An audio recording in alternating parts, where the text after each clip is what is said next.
গতকাল সোমবার রাত আনুমানিক হচ্ছে 2টার সময় তো আমি শ্বশুর বাড়িতে ছিলাম ঘুমানো অবস্থাতে।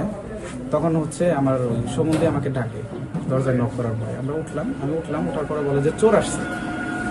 পরেও হচ্ছে আমাকে সিঁড়ির এখানে নিয়ে আসলো, এনে দেখাইলো যে ওইখানে ওই বেল গাছের নিচে 2টা লোক হামাগুড়ি দিয়ে মানে কমান্ডো স্টাইলে কি যেন দেখতেছে, এই পাশে তাকিতুকি করতেছে। আমরা ভাবলাম যে ছেঁচড়া চোর হবে, কারণ আমাদের এখানে মাঝে মধ্যে মোবাইল চুরি হয়, জানালা দিয়ে মানে মানুষ ঘুমাইলে তখন মোবাইল চুরি। আমরা ভাবছি যে এরকম হয়তো চোর হবে, এই জন্য আমরা ওই যে পাশের বাড়ির ওই সাজদুর ভাই, তারপরে হচ্ছে আমাদের ভাতিজা আছে ওই বাড়ির ওই কয়েকজনকে আমরা ফোন দিই যে তোমরা একটু রেডি হয়ে আসো, এখানে চোর আসছে, আমরা চোর ধরবো আজকে।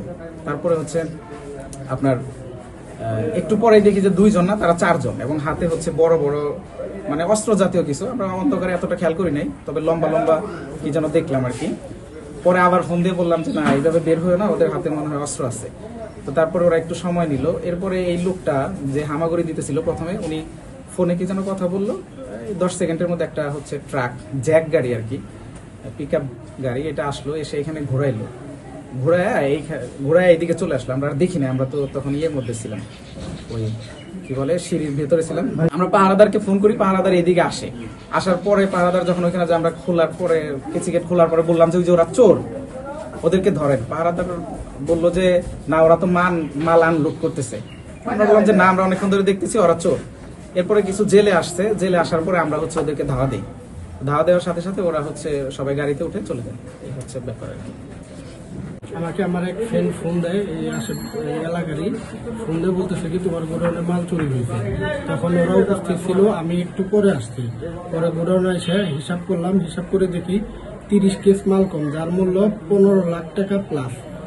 আর হলো ক্যাশে টাকা ছিল, আমি কালকে উপস্থিত ছিলাম না, ক্যাশে টাকা ছিল 5,32,935 টাকা। এটা ক্যাশের টাকা ছিল, আমি না আসার কারণে দুতলা রাখতে পারিনি। এই টাকাটা ছিল। আর হলো মাল লেগে গেছে 30 কেসের মতো। এইগুলো আমাদের ক্ষয়ক্ষতি হয়েছে 2টা থেকে 10-20-এর মধ্যে। হ্যাঁ, আমাদের সব সিসিটিভি ফুটেজ আছে। না, শনাক্ত করতে পারি নাই দেখে, কিন্তু চেহারা খুব স্পষ্ট বোঝা যাইতেছে। থানায় গেছিলাম এই 5টার দিকে, সবকিছু হিসাব করে যে কত টাকা ক্ষয়ক্ষতি হয়েছে। তারপরে ওখান থেকে মানে যে ডিউটি অফিসার ছিল, পরে উনি একজন মনে হয় এসআই বা এএসআই পাঠাইছিল। পরে উনি দেখে গেছে, বললো কি ভাই যে আপনারা এই মনির স্যার আসলেই অফিসার আসলে আপনারা 10টা 10:30টার দিকে ইয়েতে আসেন, অফিসে আমাদের থানাতে আসেন। এই কথাটা আমরা একটু করে থানাতে যাবো।